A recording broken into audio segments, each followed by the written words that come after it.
Dalam kehidupan anak, kehadiran orang tua sangat berpengaruh terhadap tumbuh kembangnya. Hadir seringkali dimaknai dengan adanya raga di sana. Namun, apakah jiwa sudah turut serta? Apalagi kala pandemi melanda, di mana sistem pendidikan anak pun menjadi berbeda. Sudah cukupkah kita meluangkan waktu untuk membersamai anak-anak kita? Simak jawabannya dalam Parenting Talk Show Ibu Generasi Cerdas.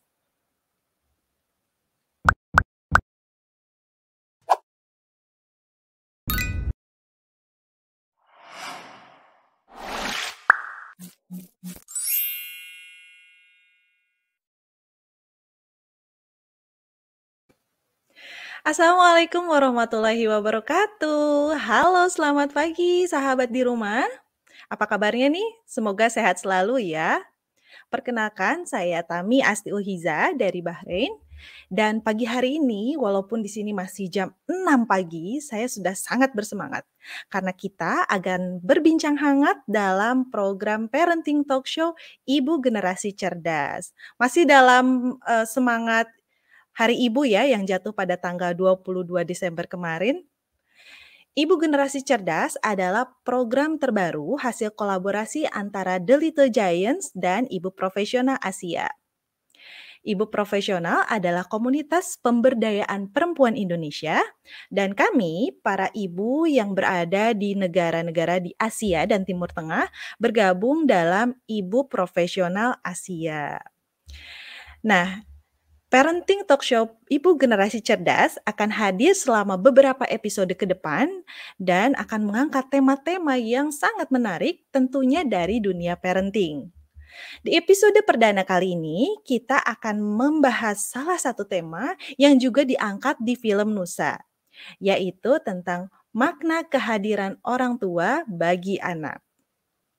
Sahabat, berdasarkan penelitian yang dilakukan terhadap sebuah sekolah dasar negeri di Kota Pekanbaru, Riau, ditemukan bahwa ternyata ada 65,5% orang tua tidak membersamai anaknya meskipun mereka sedang berada di rumah. Mengapa ya ini semua bisa terjadi? Padahal kita tahu bahwa kehadiran orang tua itu sangat berpengaruh untuk membentuk generasi cerdas dimulai dari rumah untuk dunia. Nah, kita akan membahasnya sesaat lagi bersama dengan dua orang narasumber saya yang mungkin sudah bersiap-siap di backstage ya. Jangan lupa untuk menuliskan nama dan alamat domisilinya, kota domisilinya, agar saya tahu yang datang atau yang menonton kita pada hari ini datang dari mana aja sih. Oke, jadi siapa nih kira-kira narasumber kita hari ini? Penasaran kan? Nah, sebelum saya panggilkan, kita akan berkenalan dulu ya lewat biodata singkat dari para narasumber ini. Baik, yang pertama ada Bunda Kurmiati Hafiz atau dikenal juga dengan sebutan Teh Ati. Teh Ati merupakan ibu dari 5 orang putra dan putri yang saat ini sedang tinggal di Malaysia. Sebagai seorang ibu rumah tangga, aktivitas sehari-hari Teh Ati ini adalah membersamai anak dan juga suaminya yang sedang melanjutkan pendidikan tinggi. Selain itu, Teh Ati juga aktif sebagai ketua himpunan mahasiswa di Institut Ibu Profesional. Lalu yang kedua ada Bunda Sandia Primeya atau dikenal juga dengan nama Teh Sansan. Teh Sansan merupakan ibu 2 orang anak dan lain dengan Teh Ati yang merupakan ibu rumah tangga ya, Teh Sansan ini adalah seorang ibu bekerja. Beliau bekerja sebagai ASN di Badan Riset dan Inovasi Nasional atau BRIN.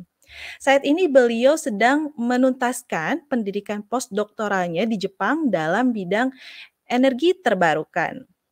Bagaimana sahabat? Luar biasa sekali bukan profil kedua orang narasumber kita pada hari ini? Nah, karena saya sudah tidak sabar ingin mengenalnya langsung, mari kita langsung sambut saja Teh Ati dari Malaysia dan Teh Sansan dari Jepang. Halo, Assalamualaikum Teh Ati dan Teh Sansan. Apa kabarnya Teh? Alhamdulillah. Alhamdulillah sehat ya semuanya ya. Sudah bersemangat dan bersiap untuk berbincang ria bersama saya ya. Iya, insya Sebentar Allah. ya Teh Ati dan Teh Sansan, ini ternyata banyak sekali penonton yang sudah hadir bersama kita. Saya izin untuk menyapa-nyapa mereka juga ya. Mari kita lihat ada siapa dan dari mana saja sih?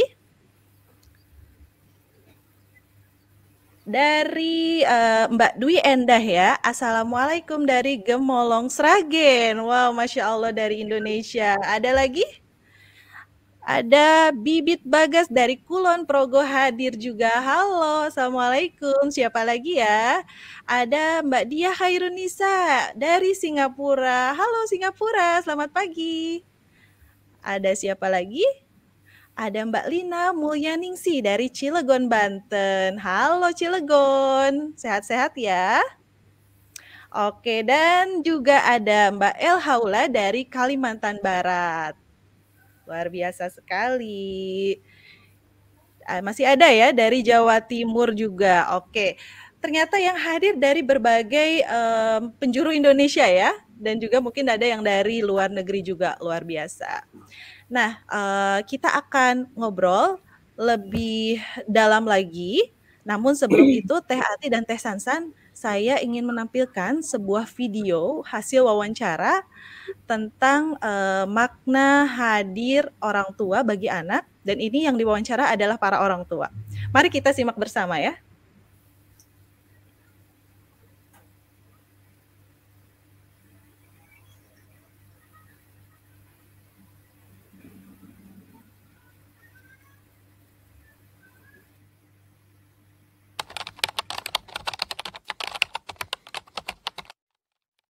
Dian, ibu rumah tangga. Nama saya Mardiati. Aktivitas saat ini selain menemani anak-anak bertumbuh dan berkembang, saya aktif di komunitas Ibu Profesional Asia. Nama Rita Anggraini. Aktivitas saat ini ibu rumah tangga dan menemani suami ya, spouse di kantornya. Nama Muhammad Mokhtar Safrisal, kalau sekarang bekerja. Nama saya Hairunisa, aktivitas sehari-hari sebagai ibu.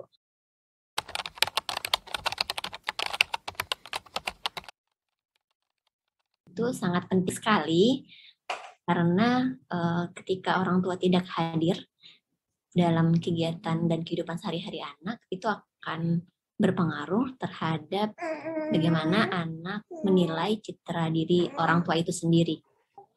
Untuk memberikan pengasuhan yang paripurna tentunya. Seseorang yang bisa menjadi sandaran buat anaknya untuk segala hal. Segalanya sih, saling membutuhkan satu sama lain. Mereka merasa bahagia, menghilangkan kekosongan sama mereka gitu. Apa ya, luar biasa?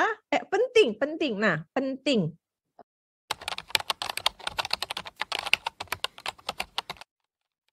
Kayak bermain bola misalnya, kayak gitu, main lemparan bola, main yang aktivitas yang mengeluarkan energi.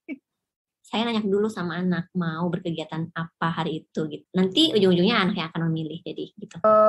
Karena anak saya itu masih di bawah 5 tahun, jadi kita kebanyakan masih bermain di rumah atau di luar. Biasanya sih kalau saya lebih ke saya ajak jalan-jalan keliling sekitar rumah.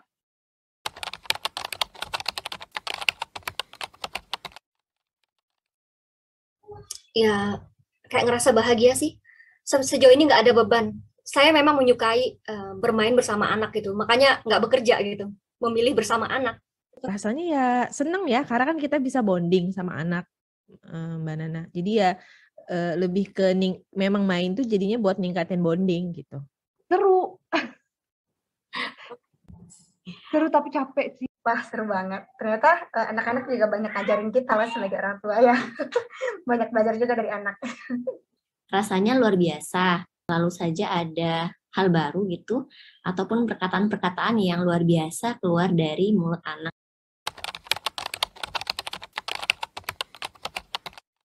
Di kondisi pandemi itu kan kita tidak bisa kemana-mana, jadi ibu harus kreatif mungkin membuat acara atau kegiatan di rumah bersama anak. Banget, jadi kita terbatas terbatas untuk keluar rumah, sehingga memikirkan planning bermain di rumah, yang mana pasti nggak seseru main di luar gitu. Tapi ya berusaha untuk menciptakan permainan-permainan di rumah, selain menggambar, membaca, games, ya ditambah screen time. Challenging banget. Tapi challengingnya justru di akunya gitu, karena kan aku punya aktivitas lain, jadi memang harus punya waktu yang khusus untuk membersamai dia. Kadang jadi agak sulit bareng main sama dia karena mungkin akunya lagi ada kerjaan yang mau dikerjain gitu. Jadi manajemen waktu ya. Challenging, cuma untuk biasanya sih memang ada waktu-waktunya tertentu untuk bermain.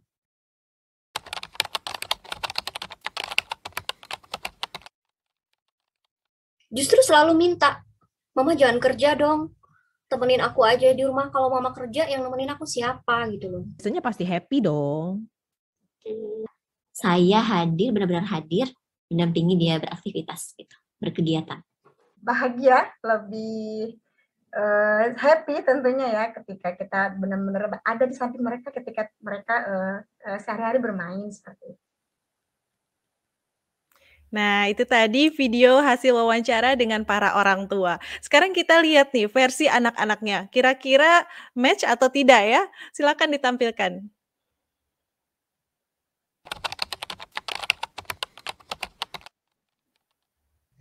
Kata Bioga dan Narisvara, umurnya 9 tahun. Namanya Nacita. Umur 10. My name is Isti and I am 6 years old. Danya 8. Ahmad Hisham Arkana dan umurku 10 tahun.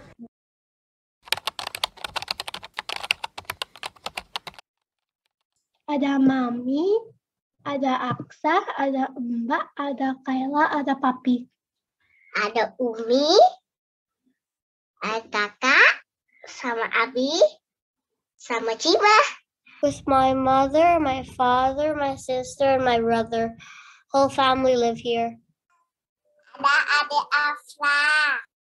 Terus Umi Abi. Sama Bubu nama Yaya.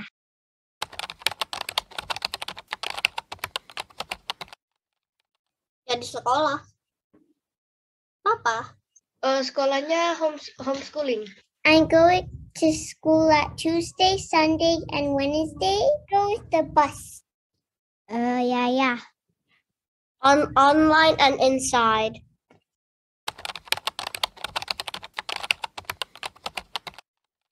Paling sih gambar-gambar gitu. Suka main, baca buku. Nonton? Ya suka sih gambar yang bagus. Paling senang main-main sama Umi atau Fatimah.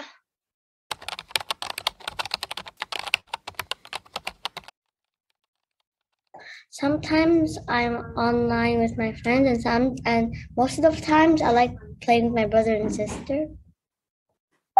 Kayla. Sama Yaya sama Bubun. Abi. Sama Kakak.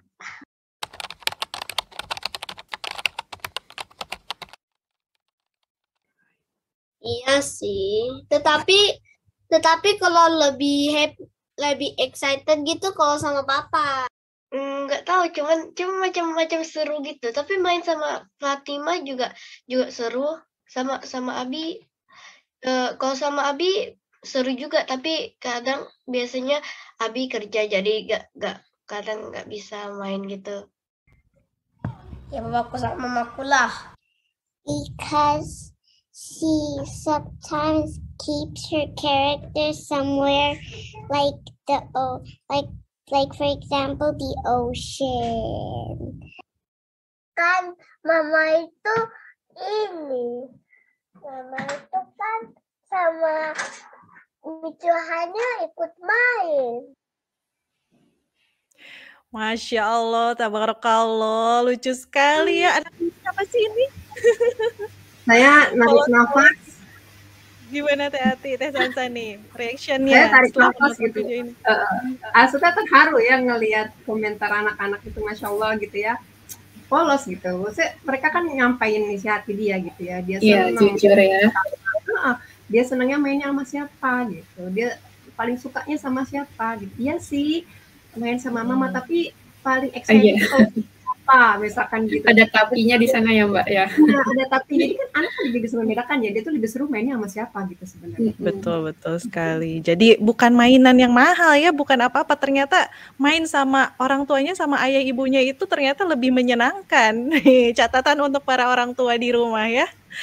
Oke, kita akan berbincang lagi dengan Teh Ati dan Teh Sansan, dan saya sudah menyiapkan banyak pertanyaan, dan saya ingin mengingatkan juga untuk para penonton sahabat yang ada di rumah, jika ingin bertanya boleh tuliskan pertanyaannya di kolom chat atau di kolom komentar ya. Baiklah, saya mau tanya dulu ke Teh Ati dulu deh. Teh Ati, kalau menurut Teh Ati nih ya, makna kehadiran orang tua bagi anak itu apa sih Teh? Oke, bismillah. Saya, kalau menurut saya pribadi, saya memaknai kehadiran itu dengan saya ada. Saya ada menghadirkan fisik saya di situ dan juga jiwa raga gitu ya, bukan hanya sekedar kita hadir, tapi hati kita juga ikut di situ.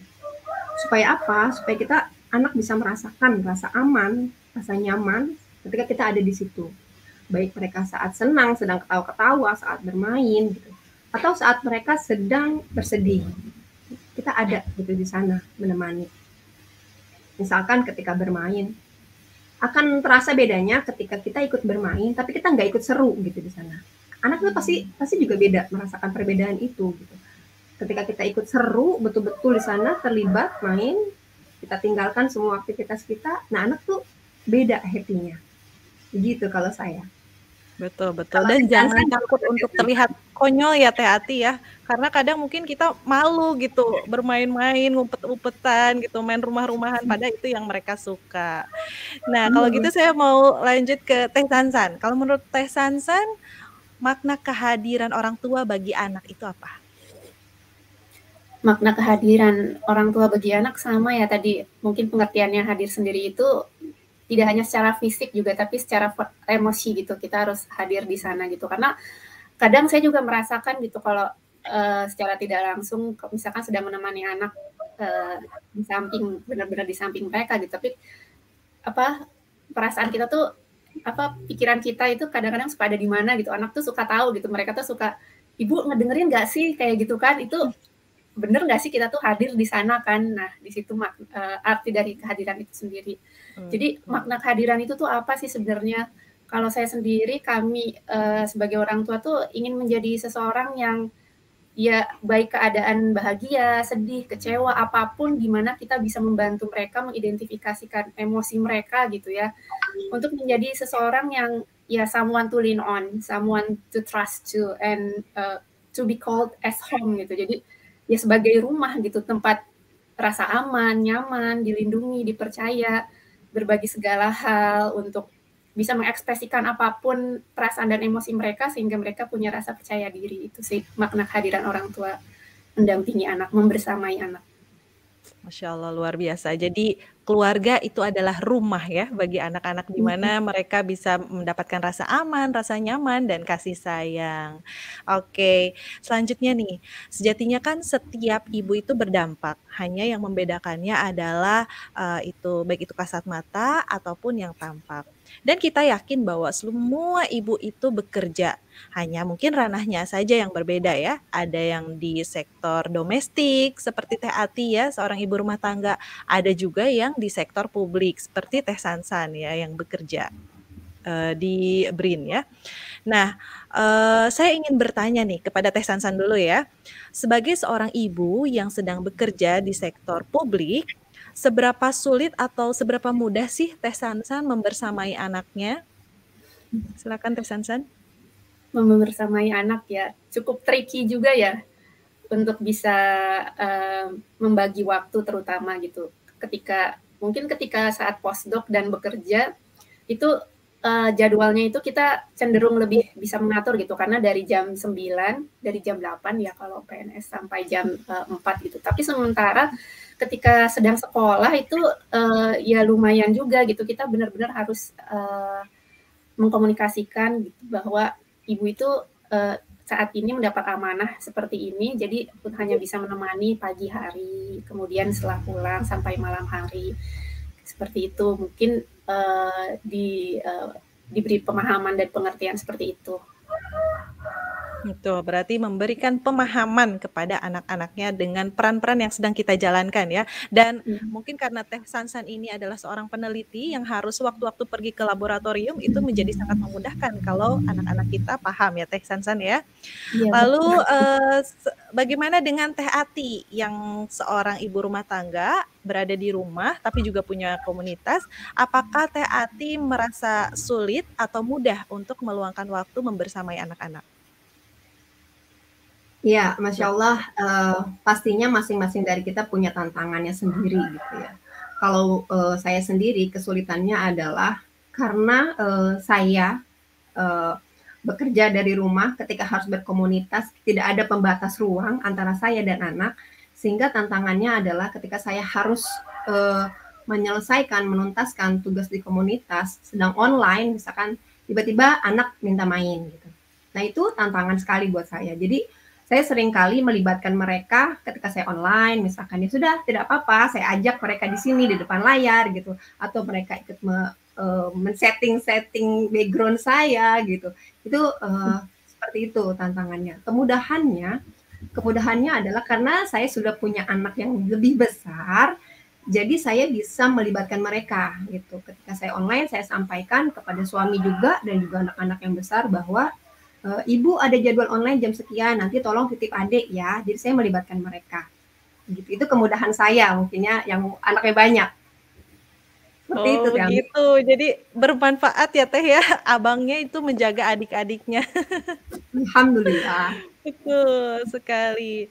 Nah, lalu kalau Teh Ati nih Teh membagi waktu antara tugas domestik, kemudian komunitas, juga membersamai 5 orang anak ya Teh Ati itu. Dan sekarang kan pada saat pandemi pasti semua anak itu sekolahnya online. Itu bagaimana cara membagi waktunya Teh? Ya, saya kalau teman-teman sudah mengenal ada yang namanya istilah kandang waktu, saya memanfaatkan kandang waktu itu. Jadi saya membagi waktu saya dalam 24 jam itu dalam 4 kandang. Pagi, siang, sore, dan malam. Pagi itu saya awali dengan self-care saya. Self-care itu maksudnya saya beribadah dulu, memenuhi tangki kebutuhan saya gitu. Saya skincare pagi hanya untuk menyegarkan tubuh gitu ya, karena itu jadi mood booster saya dan itu penting gitu. Lalu menyiapkan anak-anak, sarapan, sekolah gitu. Nah pada saat daring ya saya nemenin sekolah. Itu pagi gitu ya. Siangnya saya domestik gitu, saya masak untuk makan siang gitu kan, saya domestik di sana. Nah saya sering melibatkan anak-anak ketika saya domestik, ketika saya masak saya ajak juga anak-anak yang mau gitu ya, mereka ikut motong-motong gitu. Lalu untuk sore, nah sore ini biasanya yang saya khususkan untuk main dengan anak-anak. Biasanya saya lebih memilih untuk outdoor, keliling di sekitar rumah gitu, jalan-jalan sore gitu. Juga bersepeda, kadang itu di sore hari. Jadi sampai malam itu waktu saya sama anak-anak dan suami sampai menjelang tidur. Nah, lalu kapan saya menyelesaikan tugas komunitas saya? Daripada malam hari gitu. Jadi ketika anak-anak sudah istirahat, saya mulai menyelesaikan segala bentuk tugas di komunitas maupun yang berhubungan dengan passion saya. Jadi memang betul meluangkan waktu untuk diri sendiri, juga meluangkan waktu untuk anak-anak dan suami. Gitu Teh. Menarik ya. Jadi kalau Teh Ati ini menggunakan prinsip kandang waktu tadi ya, membagi-bagi waktu untuk diri sendiri, untuk anak, untuk suami ya, dan untuk komunitas. Karena memang kita tuh penting ya untuk selesai dulu dengan diri sendiri, baru selesaikan urusan yang lainnya. Menarik. Lalu kalau Teh Sansan seperti apa nih? Saya penasaran bagaimana cara Teh Sansan membagi waktu antara laboratorium, sekolah, anak, dan juga rumah. Silakan Teh Sansan. Ya kurang lebih sama ya dengan Teh Ati gitu. Jadi kita harus punya 2 hal penting gitu yang menjadi komitmen gitu bagi keluarga kita. Di antaranya itu untuk membagi waktu, memanage waktu gitu. Jadi kalau kami itu selalu menyusun jadwal gitu. Dan saat menyusun jadwal itu diperlukan tidak hanya kedua orang tua gitu antar suami istri, tapi juga melibatkan anak-anak gitu. Jadi sampai 1 minggu ke depan kita akan apa gitu. Mereka punya tugas masing-masing, terus udah gitu juga punya tugas bersama gitu yang dilakukan bersama. Dan di situ membagi waktu itu tadi setuju ya dengan Teh kita perlu charging ruhiyah gitu, ruhiyah untuk diri pribadi. Jadi jangan walaupun sibuk di lab tuh buat saya, buat kami ya kita perlu banget gitu punya komunitas misalkan dengan Tasin, Liko, alhamdulillah di Sendai sendiri tuh banyak komunitas agama seperti itu. Terus tadi yang poin nomor 2 selain manajemen waktu adalah komunikasi dengan suami. Penting banget, apalagi terutama kalau misalkan ini kan anak-anak dua-duanya sekolah gitu dan jadwal mereka itu sama gitu dengan kita berangkat sama-sama jam 8 pagi, terus gitu pulang jam 5 dijemputin anak masing-masing, maksudnya saya jemput siapa, suami saya jemput siapa gitu, seperti itu bergantian. Nah itu juga penting banget untuk mengkomunikasikan hal itu, terutama kalau misalkan tiba-tiba ada error di lab gitu, terus saya harus ngasih tahu anak-anak tiba-tiba ibu harus pulangnya agak malam ini, maaf ya, kayak gitu. Kita izin juga gitu ke mereka. Jadi nggak hanya bilang Mas ibu nggak bisa kayak gini, tapi perlu izin gitu. Jadi mereka tuh jadi merasa punya saya tuh penting gitu, dimintain izin oleh orang tua gitu, seperti itu. Dan ya itu intinya sih kurang lebih adalah manajemen waktu, tidak hanya untuk saya juga tapi sekeluarga, dan juga tetap menjaga komunikasi. Betul. Baik. Jadi manajemen waktu antara suami dan istri ya, mengsinkronkan waktu ya. Jadi bukan hanya Google Calendar aja yang harus disinkronkan ya, tapi waktu antara suami dan istri juga sama. Apalagi mungkin kita yang berada di luar negeri ya, berdiaspora, jauh dari support sistem keluarga. Ini sangat penting sekali. Sebelum saya lanjutkan, saya ingin mengingatkan kepada sahabat di rumah yang sedang menonton, jika ingin bertanya boleh tuliskan pertanyaannya di kolom komentar ya. Oke, selanjutnya saya ingin bertanya lagi kepada Teh Sansan. Nah, Teh Sansan dengan kesibukan Teh Sansan seperti itu, kira-kira pernah tidak anak Teh Sansan komplain nih dengan Teh Sansan? Pasti pernah, mungkin sering ya komplain, tapi lebih sering komplainnya tuh seperti tadi yang disampaikan di awal, kita hadir di situ tapi kayak nggak hadir gitu, kayak misalkan lagi diajak main terus tiba-tiba pikiran kita malaung kayak ya pikiran kita kesana kesini gitu kan, mikirin aduh di lab bakteri saya masih hidup nggak ya atau gimana gitu, kayak gitu. Atau sambil WA-an ya saya. Iya bener Teh, kayak gitu sih biasanya. Terus tapi kita tuh walaupun mereka komplain, mereka tuh selalu kita punya di akhir waktu tuh harus punya sesuatu yang dinanti-nantikan gitu loh Teh. Jadi kayak istilahnya kayak ada bukan senjata ya kompromi di antara orang tua dan anak-anak gitu, kayak misalkan nanti kita hari Sabtu Minggu kita hiking ke sini ya, kita jalan ke sini naik sepeda gitu, atau kita sama suami sama anak-anak masak bareng kayak gitu. Seperti itu. Jadi komplain pasti ya, nggak pernah itu, pasti dalam tiap hari misalkan lagi bacain buku ketiduran karena kecapean atau seperti apa kayak gitu. Itu yang perlu dikompromikan dan didiskusikan dengan anak-anak supaya kita berempat sama-sama ya tetap waras gitu dengan keadaan amanah masing-masing di sini gitu, untuk amanah keluarga yang lebih baik. Betul, oke. Jadi kompromi dengan anak dan suami ya, dengan keluarga. Kalau Teh Ati mungkin akan lain lagi nih masalahnya ya, karena Teh Ati ini anaknya juga alhamdulillah 5 dikarunia oleh Allah ya. Kalau Teh Ati mungkin pernah tidak anak-anaknya merasa cemburu satu sama lain, mungkin abangnya kah atau adiknya yang merasa lebih diperhatikan? Seperti apa itu Teh Ati? Silahkan. Kalau pernah, itu pernah banget deh. Pernah banget gitu. Saya tuh sama suami sampai dibilang, ayah ibu nggak adil. Ya, denger itu kita gimana ya rasanya? Jelek banget. Iya, Nggak adil betul. buat ayahnya atau anaknya.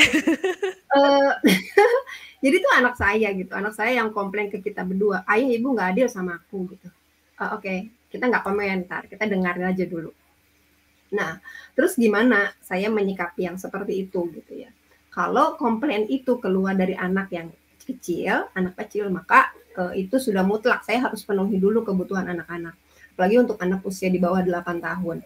Jadi saya penuhi dulu permintaan mereka sampai mereka selesai, sampai mereka senang, baru saya balik ke abangnya misalkan. Seperti itu.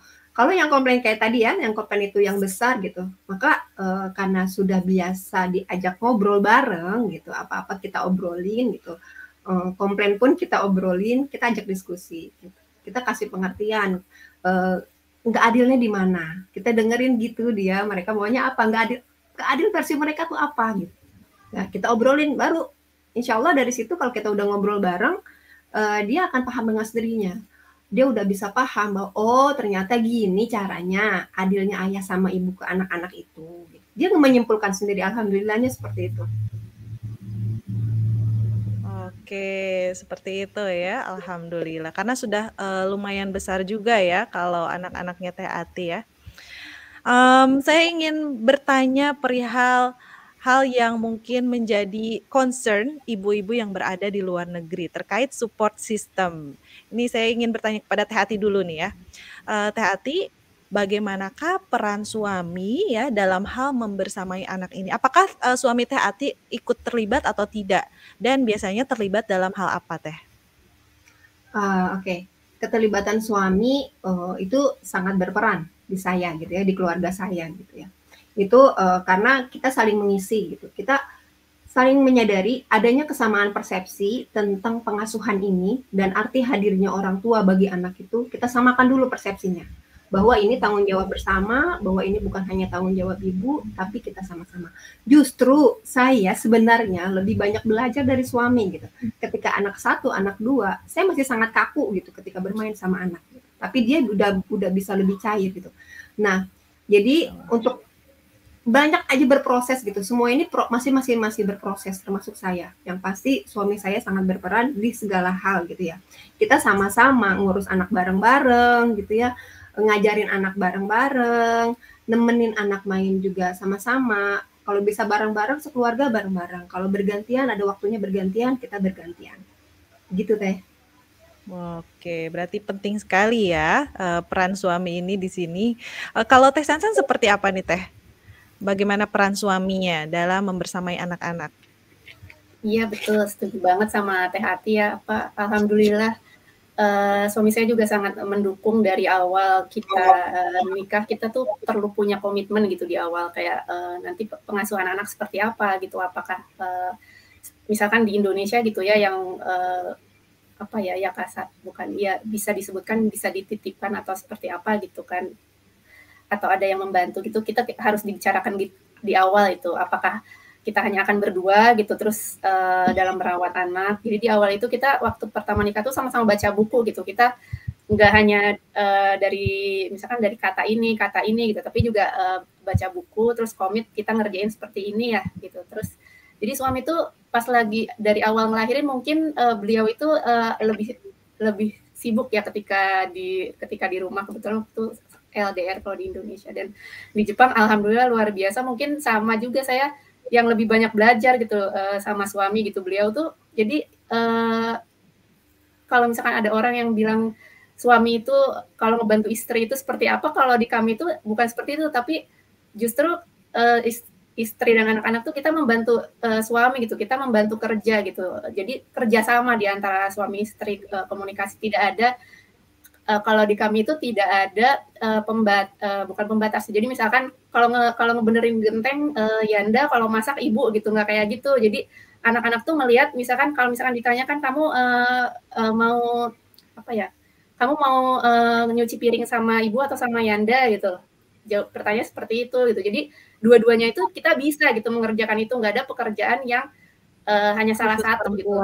Khusus laki-laki gitu. Nggak ada perempuan atau laki-laki gitu. Jadi kita bisa ketika saya lagi ada amanah lain suami bisa, dan begitu kita sebaliknya, tapi tetap ya intinya sangat membantu banget ya untuk ya dalam keluarga gitu membersamai anak-anak ini. Betul. Jadi Dan ini jadi mungkin ini ya untuk orang tua yang mempunyai anak laki-laki penting juga ya untuk mengenalkan dengan pekerjaan-pekerjaan rumah. Bukan berarti nanti mereka harus mengerjakan itu, tapi ketika besar nanti mereka dan sudah berumah tangga gitu, mempunyai istri itu bisa lebih peka dengan istrinya, bisa menolong gitu saat istrinya sedang kesusahan. Betul sekali. Setuju. Ini ibu-ibu yang di rumah ini yang sudah menikah atau yang sedang mempersiapkan ya, boleh sambil dibaca-baca lagi, sambil belajar lagi, baca lagi bukunya dan memilih calon suami yang tepat seperti itu. Oke, saya ingin bertanya lagi, bagaimana Teh Ati? Iya, jadi kita juga harus paham gitu bahwa kita itu menyiapkan bapak rumah tangga dan ibu rumah tangga di masa depan gitu. Jadi itu kalau saya itu sangat bekerja di saya gitu. Jadi untuk menyiapkan anak-anak di masa depannya gitu. Betul. Peran pertama itu adalah peran suami istri, lalu peran ayah bunda ya. Baru setelah itu yang lainnya. Baiklah, saya ingin bertanya pertanyaan yang terakhir mungkin ya, dan ini ingin saya tujukan kepada Teh Sansan dulu, karena tadi mic-nya sedang di Teh Sansan. Mengenai adat atau kebudayaan yang ada di Jepang nih Teh Sansan, ada tidak adat di Jepang yang berhubungan dengan kebersamaan antara orang tua dan anak? Bisa diceritakan Teh Sansan? Kalau lihat dari Jepang sendiri, sistemnya itu hampir sama ya dengan Indonesia, bukan Indonesia tradisional, Indonesia kebanyakan gitu masih menganut sistem laki-laki banget itu. Jadi yang mengasuh anak itu ibu-ibu. Tapi Masya Allah ya di kota Sendai ini itu yang sering saya temui itu kayak misalkan ngantar anak ke ke daycare gitu atau ikutan PTA meeting di sekolah itu tuh yang hadir bapak-bapak gitu. Jadi yang nggak hanya ibunya atau lengkap gitu sampai ketua PTA dari Rafa kelas 1 sampai kelas 4 tuh bapak gitu. Saya kaget juga, oh hebat juga nih bapak gitu bisa all in buat anaknya seperti itu. Terus kalau untuk kegiatan sendiri di Jepang tuh banyak matsuri ya, festival. Nah si festival ini tuh kita selalu dilibatkan gitu orang tua ke sekolah anak-anak. Misalkan kayak pergantian musim, pergantian tahun baru, terus kayak sport day itu orang tua selalu dilibatkan itu. Dan yang bikin saya amazed juga itu adalah ya walau alam ya kalau di tempat lain, kalau di Sendai itu jadi kalau ada pertemuan dengan guru, terus juga ada observation class gitu. Di situ tuh guru itu selalu mengencourage kita itu untuk selalu memuji dan mendengarkan anak gitu. Jadi mereka tuh selalu bilang nomor 1 itu di rumah gitu, nomor 1 itu di rumah gitu, walaupun di sekolah seperti ini, tapi tolong dibantu ya anaknya kayak gitu. Terus kayak misalnya tadi sport day gitu, ada kegiatan buat orang tua, selalu disemangatin, ayo sama atas bapak ibunya gitu menemani seperti itu. Jadi subhanallah. Dan satu lagi saya lupa,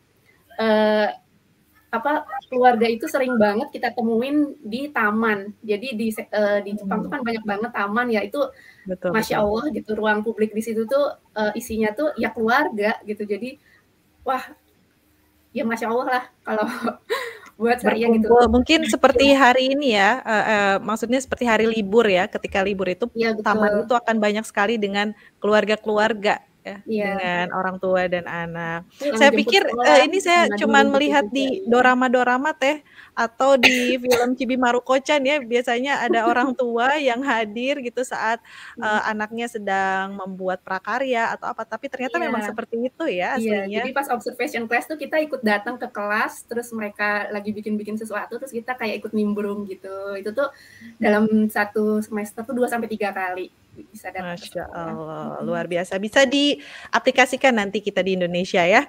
Oke, lalu selanjutnya saya mau bertanya ke Teh Ati nih, yang di Malaysia seperti apa ya Teh Ati adat kebiasaan? Apakah ada adat yang berhubungan dengan kebersamaan orang tua dan anak ini?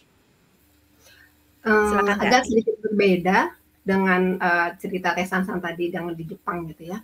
Kalau di Malaysia ini karena mayoritas orang tua masih bekerja, jadi ibu dan ayahnya itu dua-duanya bekerja. Jadi Senin sampai Jumat mereka full di kantor, dan anak-anak di sini mayoritas itu mereka full day.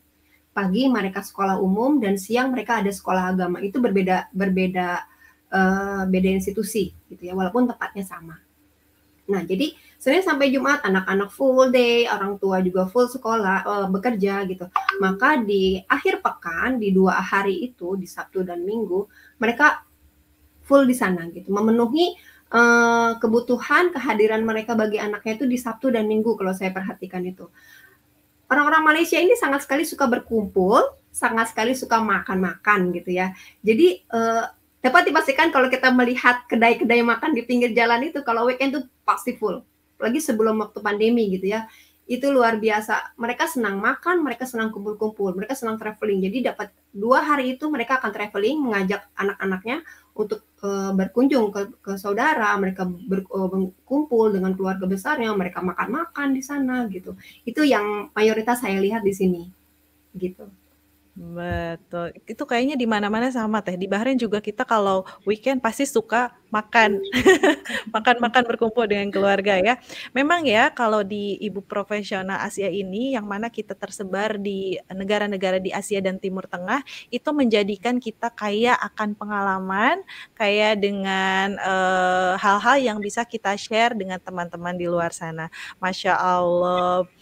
Sebenarnya ini teman-teman, pertanyaan dari saya masih banyak yang ingin ditanyakan, tapi saya juga harus memberikan kesempatan kepada para penonton ya, sahabat yang ada di rumah untuk bertanya kepada narasumber kita. Dan sudah banyak sekali nih pertanyaannya. Mari kita tampilkan satu persatu.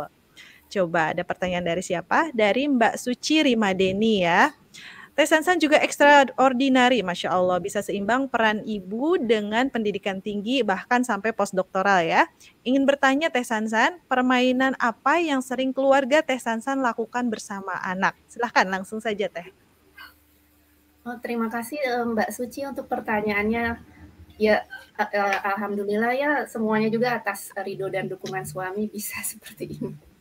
Untuk permainan yang keluarga kami suka lakukan itu, kalau di Sendai sendiri tuh, Masya Allah, itu disebutnya kan kota hutan ya, kota hutan tuh. Jadi di sana tuh banyak banget tanaman pohon-pohon gitu. Kita tuh paling senang naik sepeda gitu. Dan jadi naik sepeda kemana-mana itu sampai bisa pernah sampai kayak 30 km bolak-balik naik sepeda keliling kota, keliling ke tempat ke hutan-hutan gitu kayak gitu. Itu hal yang paling disukai sama anak-anak. Terus yang kedua itu outdoor-nya itu, jadi depan apartemen kita itu kebetulan adalah sungai, ada Sungai Hirosegawa di sana. Jadi sering banget kalau misalkan lagi ada waktu luang tuh kita ke sungai itu gitu, nyemplung, seneng banget main di sungai gitu, dan ajak teman-teman semua, atau misalkan nyari kayak kepiting yuyu kecil kayak gitu.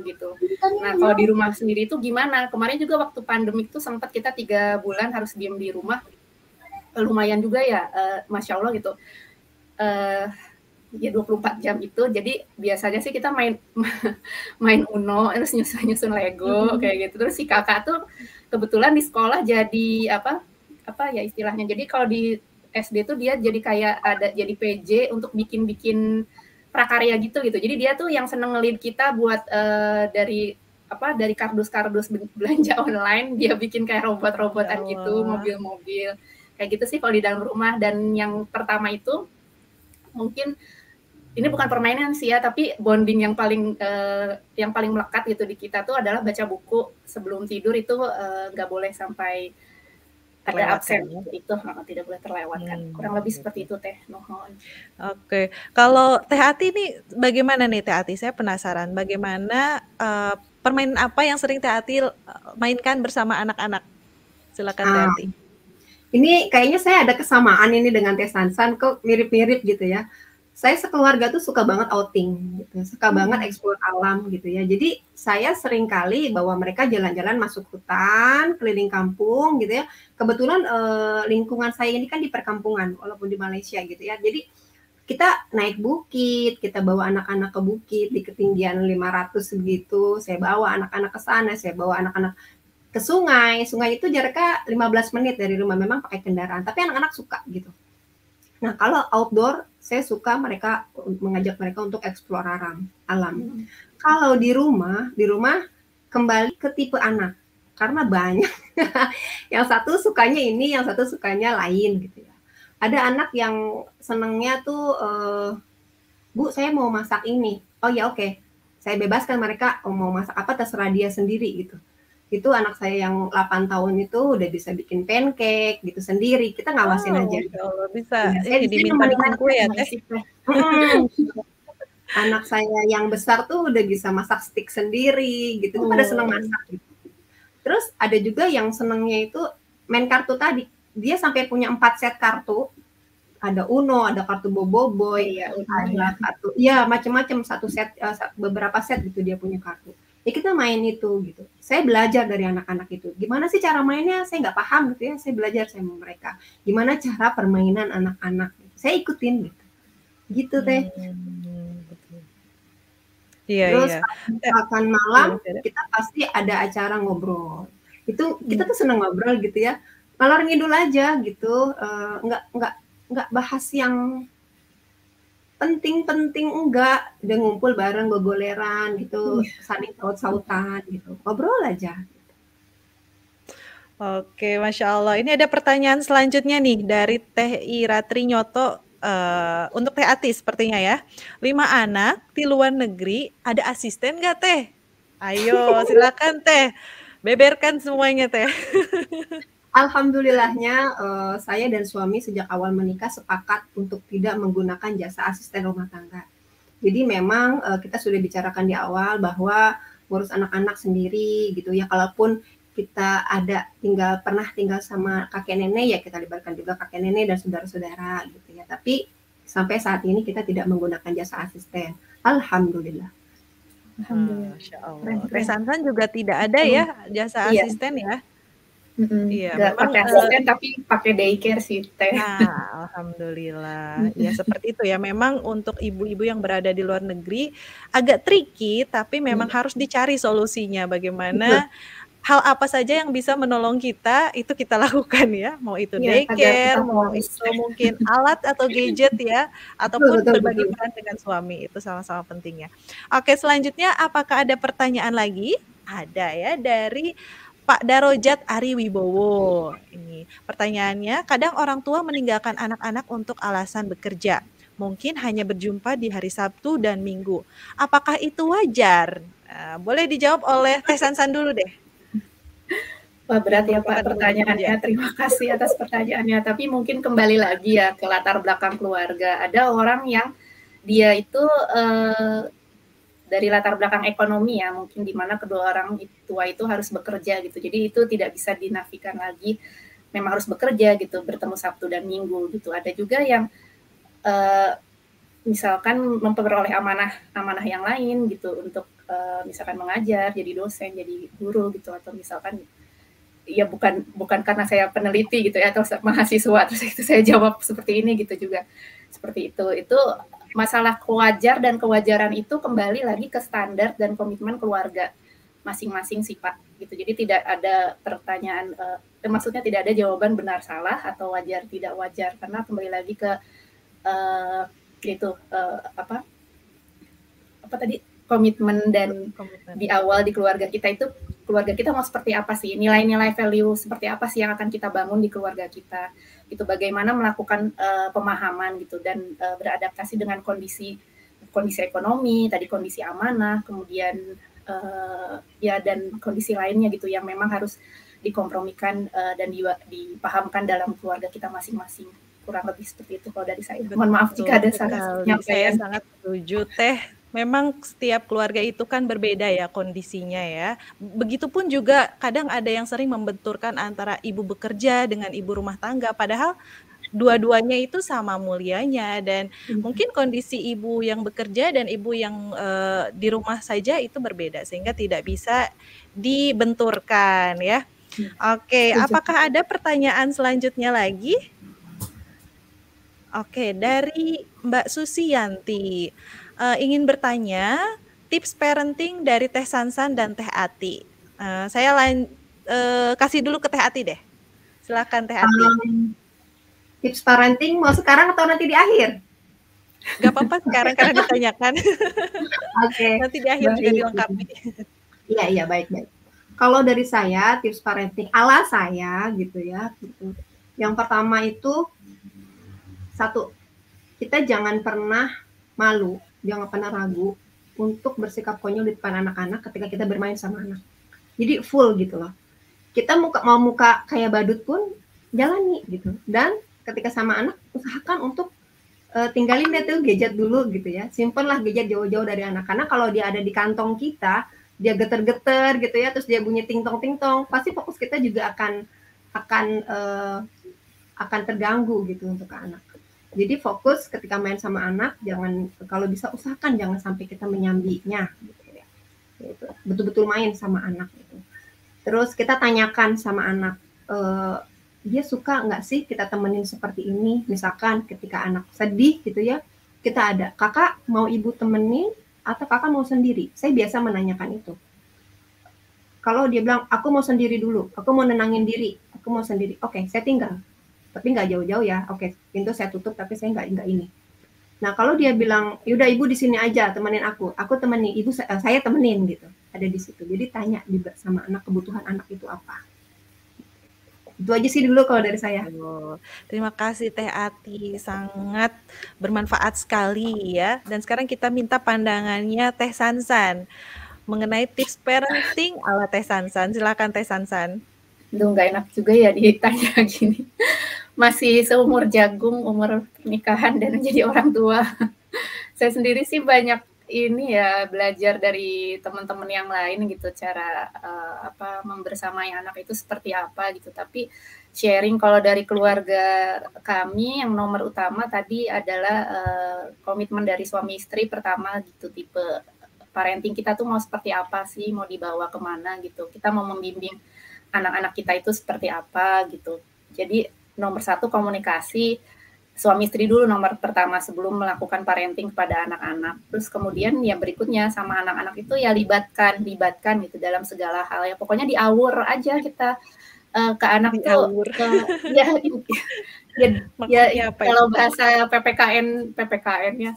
Jadi bahasa ininya mah demokrasi ya. Jadi ke anak kita nggak bisa kayak tadi benar kata Teh Ati, kita nggak bisa nyuruh kamu nanti gini enggak, kita tanya dulu gitu, kita tanya maunya apa. Kalau yang udah besar ya, kalau buat yang kecil yang masih 5 tahun ini kita kasih pilihan gitu, jadi dia itu bisa memilih gitu, jadi tidak merasa terpaksa untuk melakukan sesuatu ya. Intinya komunikasi Teh nomor satu sih kalau untuk di dalam keluarga kami. Nomor satu komunikasi penting, pang penting nawe lah pokoknya nama itu ya, komunikasi. Oke. Pertanyaan terakhir deh ya, saya akan tampilkan karena waktu juga sudah terbatas. Silakan pertanyaannya. Dari siapa nih? Deg-degan juga Teh pertanyaannya. Dari Mbak Cut Fauzia. Teh, bagaimana kalau anak sudah terbiasa dengan gadget? Namun sebagai orang tua, kita yang rindu diperhatikan oleh anak. Nih, jadi orang tuanya yang terduakan ya oleh gadget. Siapa dulu nih? Teh Ati ya, silahkan ya menjawab pertanyaan ini. Aduh, ini pertanyaannya justru challenging saya di rumah sekarang juga ini. Kita, ini nih berarti senasib. Oke, betul. Ini challenging banget untuk kita semua orang tua di zaman sekarang. Pandemi, saat semua belajar online, anak-anak juga pasti nuntut jam screen time-nya mereka gitu ya. Itu kalau saya itu kasih jatah mereka untuk main game. Di luar itu ya udah, mereka udah nggak boleh main game, walaupun tetap aja ya mereka tuh kalau lihat handphone nganggur, Bu pinjam sebentar. Nah, tapi intinya kita jangan lelah untuk mengingatkan mereka kalau itu di luar screen time-nya mereka gitu. Karena kita jangan capek-capek buat ngingetin lagi gitu. Jadi rajin-rajin ngingetin, dan kita rajin-rajin sapa anak ya tadi. Kalau kita bisa menciptakan kegiatan bareng anak, insya Allah itu bisa jadi solusi. Jadi berkegiatan bareng lah sama anak gitu. Seseruan sama anak gitu. Itu bisa jadi. Kalau Teh Sansan gimana nih? Kalau versi Teh Sansan. Setuju banget tuh sama Teh Ati. Kadang yang ini tuh yang lost tuh suka orang tuanya gitu. Misalnya kita bilang, hari ini kita nonton hanya 1 jam ya, udah selesai ngerjain PR 1 jam gitu. Terus orang tuanya ya me time sendiri gitu. Terus tiba-tiba, terus ya udah 2 jam, kakak nontonnya udah dulu gitu. Terus atau misalkan yang lain itu kalau misalkan Sabtu Minggu mereka tuh suka janjian main sama temannya yang main online gitu.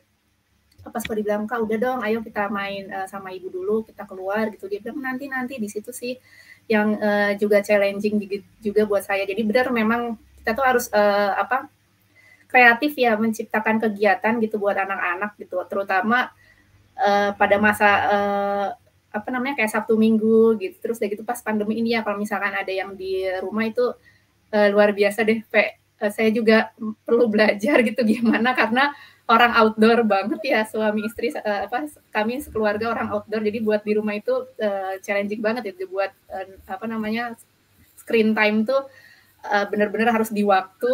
Terus udah gitu sama tadi satu lagi punten yang sama kata kayak Teh Ati, jadi kita bisa istilah itu ngasih top up gitu. Jadi kalau misalnya kamu sudah mengerjakan ini kamu dapat tabungan untuk bisa nonton di situ. Itu juga saya ada peraturan kayak gitu di rumah. Jadi mereka tuh kadang-kadang ikut selesaiin PR cepet-cepet, atau misalkan bantu hari ini bantu cuci piring gini, nanti dapat berapa menit nonton kayak gitu. Lucu juga sih. Bisa diaplikasikan di rumah ya, dicoba ya. Luar biasa sekali Teh.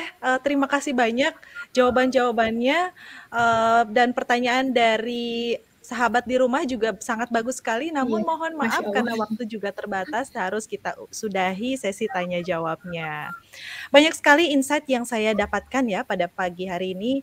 Ternyata dari semua hal yang dimiliki oleh anak, bukan mainan-mainan mahal, bukan baju-baju yang bagus yang mereka inginkan ya, tapi kehadiran orang tua, kehadiran kita adalah yang paling berharga untuk mereka. Terakhir, saya ingin meminta closing statement, mungkin pesan ya dari Teh Ati dan Teh Sansan untuk para ibu di rumah. Singkat saja, silakan Teh Sansan. Terima kasih Teh. Terima kasih buat kepercayaannya, sharing dari keluarga kita.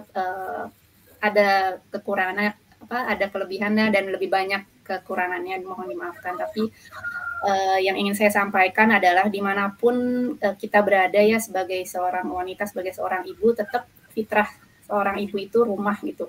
Bukan di rumah, tapi rumah gitu, rumah home gitu, keluarga gitu. Di sana ada suami, ada anak-anak, itu amanah kita nomor 1 yang akan kita pertanggungjawabkan gitu. Jadi harus diingat bahwa sebagai ibu kita bisa jadi apapun di luar rumah, bisa jadi seorang profesor, manajer, direktur gitu. Tapi ingat saat kita pulang masuk ke rumah, kita harus switch off kerjaan kita di luar dan mulai switch on. Ini kita jadi istri loh, jadi ibu gitu. Lepaskan semua jabatan di luar itu dan fokus itu, karena kita adalah milik rumah itu, milik suami atau milik anak-anak itu. Jangan sampai lupakan itu, karena tugas utama kita itu ya sebagai parenting ya, membersamai anak-anak menuju masa depannya. Karena seperti yang sering kita dengar, membangun peradaban itu awal mulanya dari rumah. Jadi dimanapun kita, ingat tugas utama kita di situ. Kurang lebih seperti itu. Terima kasih sekali Teh Sansan. Selanjutnya langsung saja Teh Ati memberikan pesan untuk para ibu yang ada di rumah. Baik, terima kasih. Seringkali ibu rumah tangga itu mungkin bagi sebagian orang itu dianggap lebih mudah dalam membersamai anak, tapi bagi saya itu sulit. Bagi saya itu tidak mudah gitu ya. Karena apa? Karena kita 24 jam menghadapi hal yang sama, rutinitas yang sama. Maka seringkali kelelahan hati, raga, apalagi itu akan sangat mempengaruhi emosi kita. Maka menurut saya yang sudah saya lakukan juga adalah kita membutuhkan memenuhi tangki bahagia kita dulu gitu, memenuhi tangki kebutuhan diri sendiri gitu. Kita harus bijaksana dengan diri kita sendiri. Kalau kita lapar kita makan, kalau kita ngantuk kita tidur sejenak gitu ya. Kalau kita memang butuh keluar rumah sekedar melihat gunung di luar, keluarlah gitu, ambil jeda gitu dari kelelahan kita untuk mengisi tangki-tangki kebahagiaan kita lagi, untuk mengisi amunisi kita untuk hadir sama anak gitu. Dan tidak ada orang tua yang sempurna, begitupun dengan anak, tidak ada anak yang sempurna. Maka belajar adalah harus terus-menerus, gitu. Harus optimis bahwa akan ada kesempatan kedua, akan ada kesempatan ketiga untuk kita memperbaiki pengasuhan kita sama anak. Jadi jangan berkecil hati buat ibu-ibu di rumah, juga buat saya untuk tetap berbesar hati dalam mempercayai anak-anak. kita perbaiki lagi di esok hari gitu. Dan terakhir, kita tidak boleh lupa untuk memohon kemudahan sama Allah dan petunjuk sama Allah, karena menghadirkan diri kita untuk anak itu juga tidak lepas dari petunjuk Allah gitu ya. Jadi kita harus serta-merta melibatkan Allah juga di situ. Dan insya Allah kemudahan itu bisa kita peroleh begitu kalau dari saya. Sebutkan anak-anak dalam doa kita. Iya, Teteh. Betul. Doa ya. Doa anaknya 5 gitu. Sebutin doanya 5. Khairil Karim bin Subhanal Hafiz bin kakeknya siapa gitu. Amin ya rabbal alamin. Terima kasih sekali Teh Ati dari Malaysia dan Teh Sansan dari Jepang ya, yang sudah berkenan untuk hadir dalam Parenting Talk Show Ibu Generasi Cerdas, yang pada episode kali ini membawakan tema makna kehadiran orang tua bagi anak. Sangat menginspirasi, sangat menambah wawasan, dan semoga hal ini bisa menjadi pengingat kita ya sebagai orang tua untuk senantiasa membersamai anak dalam momen apapun itu. Terima kasih Teh Ati dan Teh Sansan ya. Saya antarkan kembali ke backstage ya. Assalamualaikum. Waalaikumsalam. Terima kasih. Selamat lahir batin. Oke, terima kasih juga saya sampaikan kepada sahabat di rumah yang sedang menonton tayangan ini. Semoga banyak hikmah yang bisa dipetik ya. Tidak terasa ternyata sudah 1 jam kita bersama dalam program ini. Sayang sekali kita harus berpisah, tapi jangan sedih karena kita masih akan bertemu kembali dalam episode selanjutnya dengan tema-tema yang tidak kalah menarik. Apakah itu? Nantikan ya. Jangan lupa juga untuk memfollow Instagram Ibu Profesional Asia, Nusa Official, dan Film Nusa untuk mengetahui update episode-episode selanjutnya. Dan untuk yang menonton tayangan ini, boleh diramaikan ya di dunia maya di Instagram dengan mention kami lalu menambahkan tagar Nusa untuk semua. Jangan lupa juga untuk menonton film Nusa yang sudah tayang di bioskop online ya sejak tanggal 25 Desember kemarin. Dengan membayar Rp50.000 saja, teman-teman di rumah bisa menonton berkali-kali selama 48 jam setelah pembelian tiket. Tiketnya bisa dibeli di www.bioskoponline.com. Saya mewakili panitia dan seluruh tim yang bertugas pada hari ini undur diri dari hadapan sahabat semuanya. Mohon maaf apabila ada sikap dan kata-kata yang kurang berkenan. Sampai jumpa kembali di episode selanjutnya. Wassalamualaikum warahmatullahi wabarakatuh. Dah.